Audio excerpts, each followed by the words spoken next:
So this is the video. I'm going to play it and I'm going to be stopping it at different points just to comment. I think it's the best way to run this.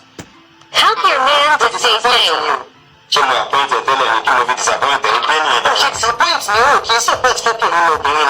Alright, so because they're speaking Yoruba, I'm going to have to just pop in. I can't do any transcribing. You heard the first thing, the first voice. They say, help your man to stay sane.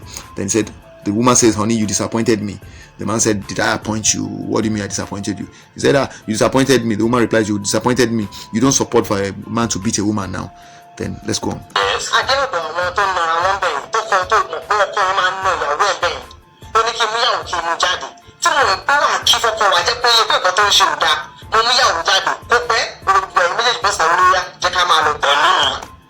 He said, we went to the home of the couple where the husband was beating his wife, and which I thought when we got there that you were going to actually you then told me to take the wife outside, and then you went in with the man, and I thought you were going to actually give him a real tongue lashing, and you were going to really talk to him and warn him not to do that again to his wife and all that. Instead, after some minutes, you came out with him and you just told me, honey, let's go home. Said, she was not happy. This man,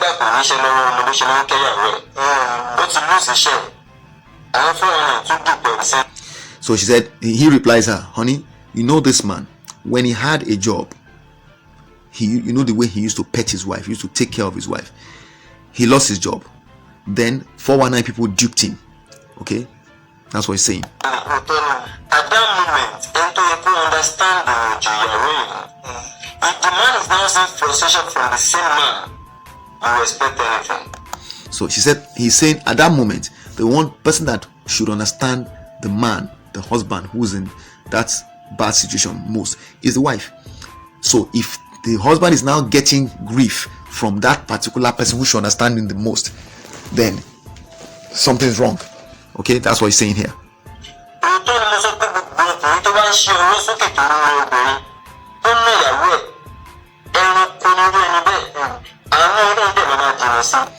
He said, it's true that I said a man who raises his hand and beats his wife is an animal and will not see the mercy. The mercy of God will be far from him.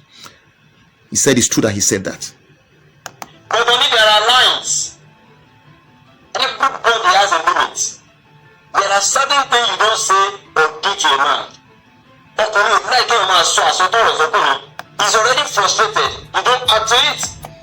I think all of those he said them in English, and I think you can hear them. You understood what he said, so I'll just let it go on. I just wanted to just pop it in there that those were said in English, and those things were very, very, very powerful points. There are limits.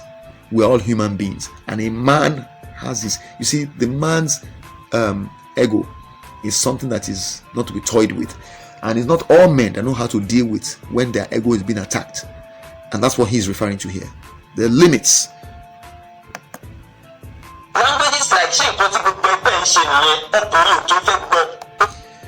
He said statements like, is that what your mates who are, your mates are doing? Is that what your mates are doing? He said men don't like to hear it. I'm saying all these things. I'm just commenting on all these things. I'm going to put in a few based on my own personal experiences. I was repeatedly mocked, ridiculed, and provoked by my ex-partner in front of my kids. Typically in the middle of the night, she would choose the time when everybody would be asleep in their homes, and my neighbors, they should go to my neighbor's window and begin to call me all sorts of names, talk about all my inabilities to provide, the fact that my father was helping me to pay rent or whatever. She would just continue to say all those things. The objective was, of course, to ridicule and mock me and shame me into silence, so that whatever she did, I would accept it. Of course, I had too much self-esteem for that. But the point I'm making is that she did it in order to provoke me as well. She would even try to get this, what this man is referring to here. She would do to me all the things he's going to describe here, and I would refuse to hit her.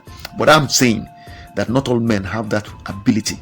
Why? Because not all men are raised the same way, and not all men have the same experiences in life that have built them up to the men they are.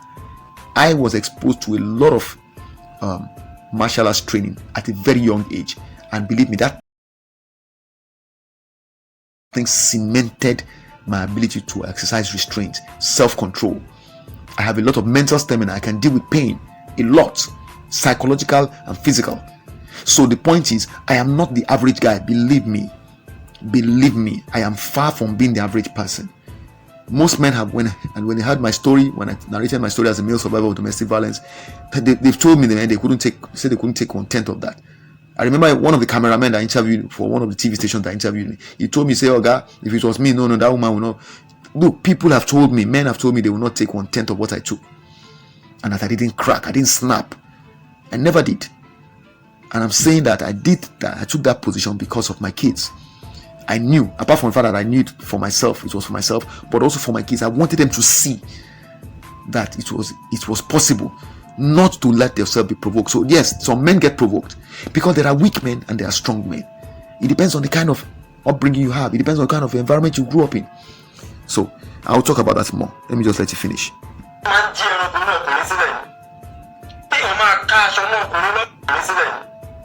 Listen to that. Listen, I want you to listen to that again. Languages like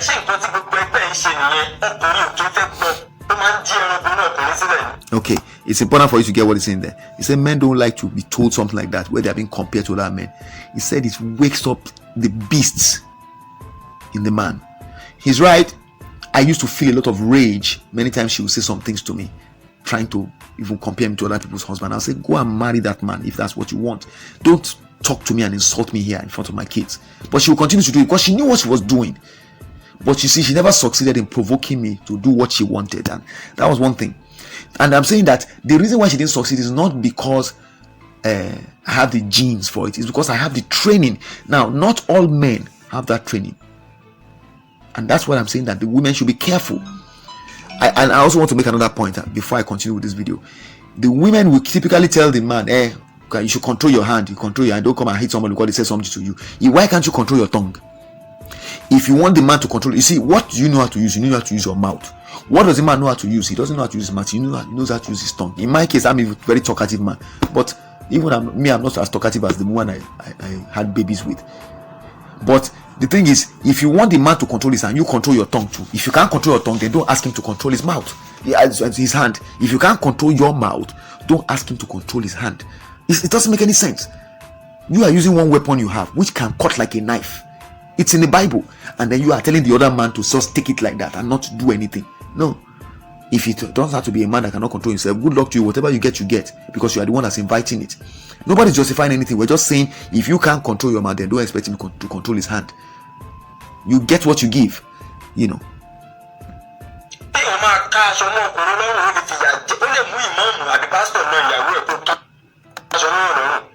He said, for a woman to grab a man by the neck and just tie his cloth around the neck, just hold him by the neck, squeezing his cloth around his neck, can make even an imam or a pastor to beat up his wife. We've heard stories, then the woman starts screaming, they beat me. What did you do? And the thing is, it doesn't mean that what you did justifies it. We're just saying you must have provoked him somehow. Of course, there are times when you don't provoke the person, man or woman. Sometimes they abuse you, the man abuses the man, woman abuses without being provoked. We know. We're just saying that in the case where you did it, you also instigated, you precipitated it. You are the one that went and looked for trouble because you had the option to also walk away. Why do you have to tie your cloth around his neck? So the point is, you also went and you invited the trouble to yourself.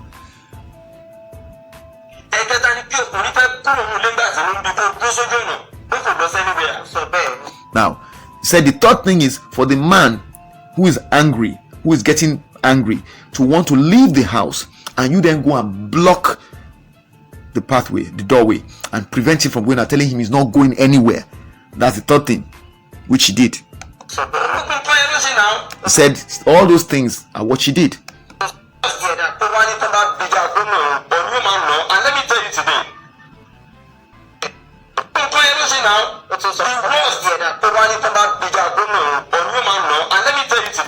Then the lady herself was the one pointing out the fourth one. Said, in other words, she said, if he's not a bastard, if he knows he's the child of his father, he should beat her.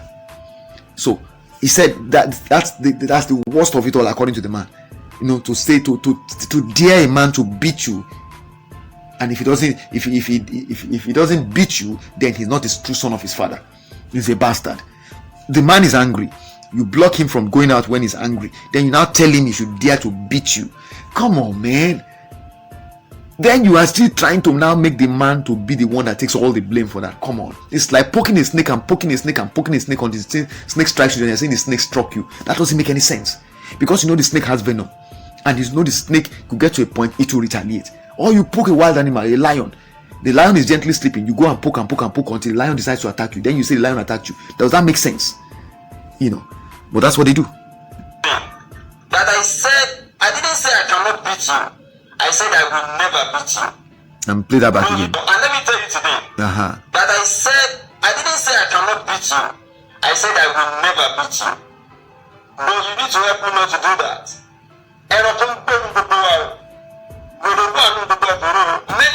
You heard the English part. So now this is him talking. I made it clear to my own, because I saw all the body language and all the utterances of my own ex-partner. She wanted me to beat her so that she would then use that as evidence. You see, I knew what I was doing when I was dealing with her. There's no circumstance that would have ever made me beat any woman.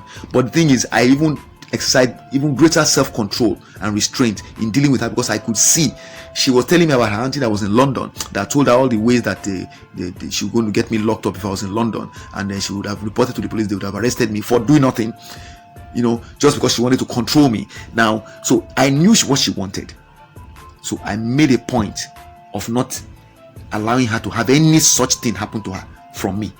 So she didn't have any basis which to go and report me.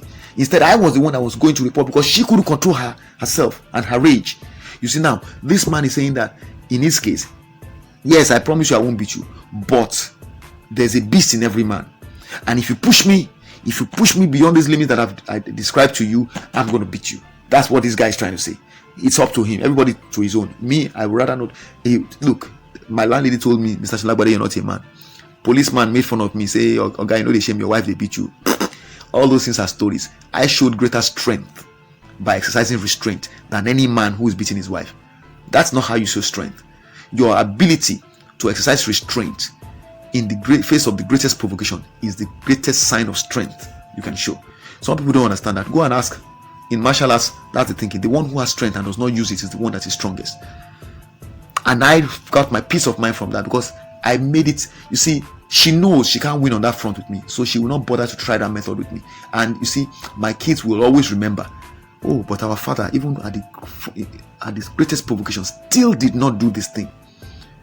They will know, and that's enough for me. I have passed the message that we are hopefully we stay with them for life.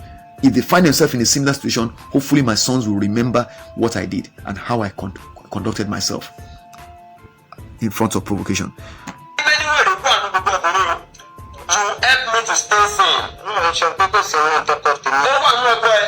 You see, she says, I'm sure that there's no beast in my husband. The man said, it's in your husband. It's there.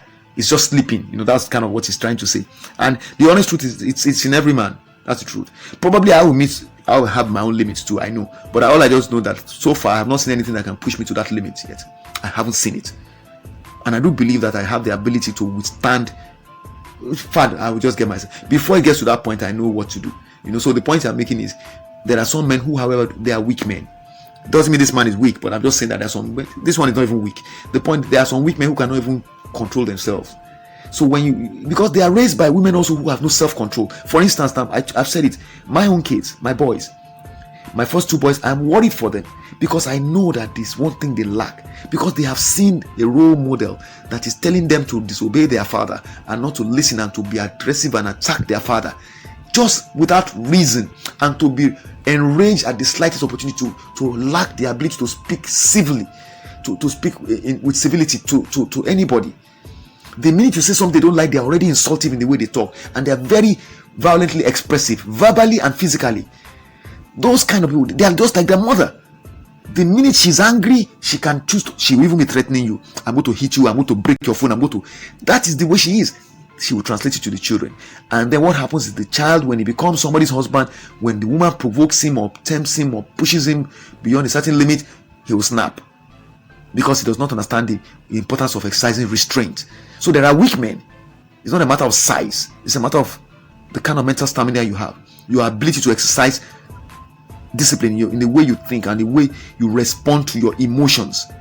If you cannot handle your emotions, you are like a disaster waiting to happen.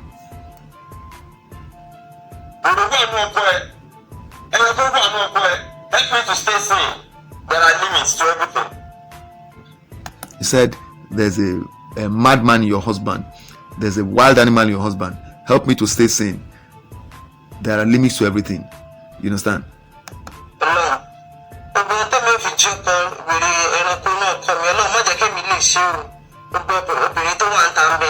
Say, God, whatever will make me wake up the wild animal in my husband, may God not let me do it. Oh, then you women that are out there,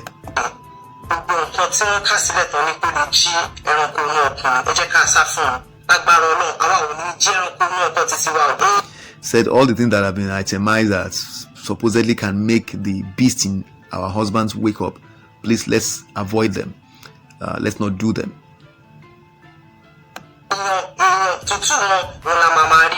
Ladies, please let's help our men to stay safe. Thank you. Said their peaceful side is what we'll always see. Ladies, let's help our husbands to stay sane.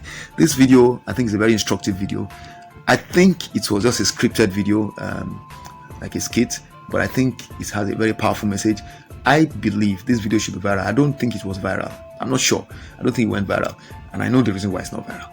But if it was viral, good for it, but it should still remain viral, because this is the side of the story that never gets told. And like I said before, when I was talking about Professor Amanda Banks' perspective when she was speaking at the family intervention therapy course, ultimately that is what is at the foundation of domestic violence in many homes. By the woman, especially when the man is financially incapacitated, very often this is what precipitates it. It's not only the thing, but quite often what we find out is this happens, and because you see, psychological, verbal, and emotional abuse is not tangible. You cannot touch it. You cannot see evidence of it on the forehead, on the face, on the skin. So women get away with it a lot. Women are very, very, very skilled in the use of their mouths. And when I say skilled, I mean skilled in a negative way. They can be very, very devastating in the damage they do with their mouths. I am talking from personal experience. Even my mother has demonstrated her ability with massive effect on me in some of my most vulnerable moments. Not that she intended harm, but just because the way the women sometimes choose to speak, sometimes they don't apply a lot of thought before they utter the words, and they will just, maybe because they know some weakness you have, they know some shortcoming you have, or they know some mistake you made before, they just use it and they just fling the words at you, and man, it's right between the eyes sometimes. Not all men can take it. And sometimes when I look at the relationship he has with my father, I've told my mother several times, I said, now I know why my father reacts to you some ways. Now I understand why my father developed this attitude towards you in some ways. Because there are some things you say and do that I can see now that no man will want to accept.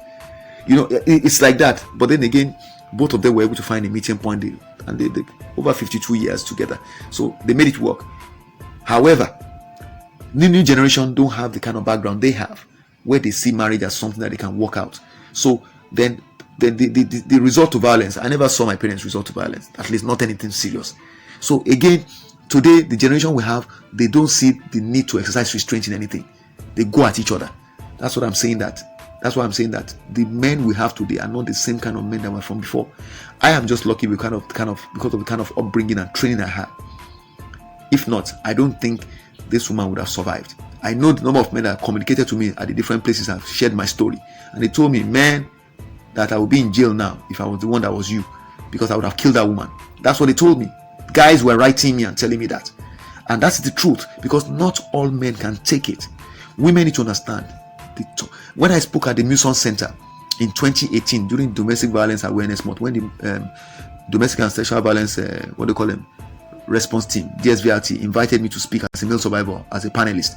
I remember after I finished sharing my story, some women were coming outside of the hall, of the Shell Hall, to hug me and to thank me for sharing my story. Some of them were telling me, Mr. Solagbade, this thing you said, I now know I should control my mouth, the way I talk, I know it's not good, because I told them the kinds of things that my ex-partner was saying to me. You can watch my videos on domestic violence, you can hear them. I don't want to repeat them here. You know, I've said them in my interviews on TV as well. It's crazy that she just thinks she thought she could say anything she liked. And I told her, say, what you are saying to me, if you go and say it to some other man, they will kill you. I remember one of my friends in the Kenya was telling me, he said he would go and arrange for boys to go and pour acid on her. One said he would arrange for people to go and beat her up in the middle of the night. These women don't understand. They think they can just say what they like and society will protect them. Society cannot protect you from a man that is determined to deal with you. He doesn't even have to be the one to raise his hand. He can arrange it. Just like you arrange sometimes to beat your husbands up.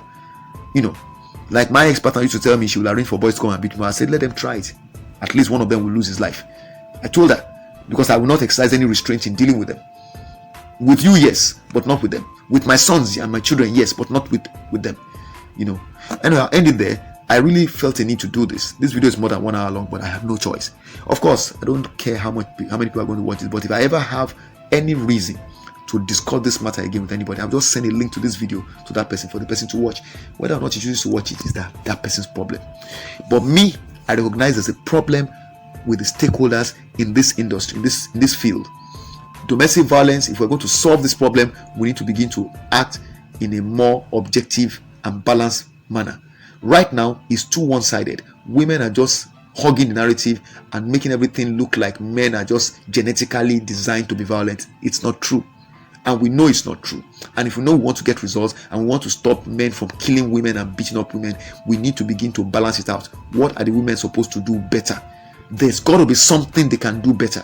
It's not always that all the men are just abusive for no reason. Let us check. Like many people said in the comments, it was clear. Even women were saying it, that there's a need to check what the man has gone through or is going through. Let's stop making it look like the man had no reason and no basis. It's not true. And sometimes the abusive woman is the one that's coming and screaming blue mother at the same time. I'm telling you, they do it. They call it the woman card. They will be the one that will be abusing, and they will come and claim that they are the one that have been abused. Women and men that are in domestic violence advocacy need to wake up. Stop treating the thing. You're not dealing with poultry, chicken, and catfish babies. You are dealing with complex creatures. Human beings are they are the most complex creatures on the planet. A man could be raping people all over the place and he'll be coming to church again and preaching to everybody. We know this happens. Human beings are very complex. Stop treating them as if they're just robots. You don't push off and on button on human beings. They are too complex for that. There's a lot of psychological dimension to human beings that is so complex. And therefore, you need to go for the training to be able to understand the ramifications of it. I know what I'm saying. The work I've done interacting with a lot of people in this field internationally has exposed me to even the need to understand personality types, another thing. If you know what a closet narcissist is, I always try to bring that up, because many people who are abusive in this part of the world, there's a tendency that they're like that because they know that it's what works for them, because people are not sensitive to that here. I remember one person was telling me, how can somebody not want her children to do well in school? And I just held my head in. A narcissist will make her children fail if it's to help her to get at her target partner. She will make her children fail exams in order to make her target partner look bad. What is wrong with people? Go and read up. Go and learn. There's something called a narcissist. Now, a narcissistic woman can be like that. A narcissistic man can be like that. They will do things that don't make sense because logic is not their strong suit. They don't give a damn about logic. They just want to win.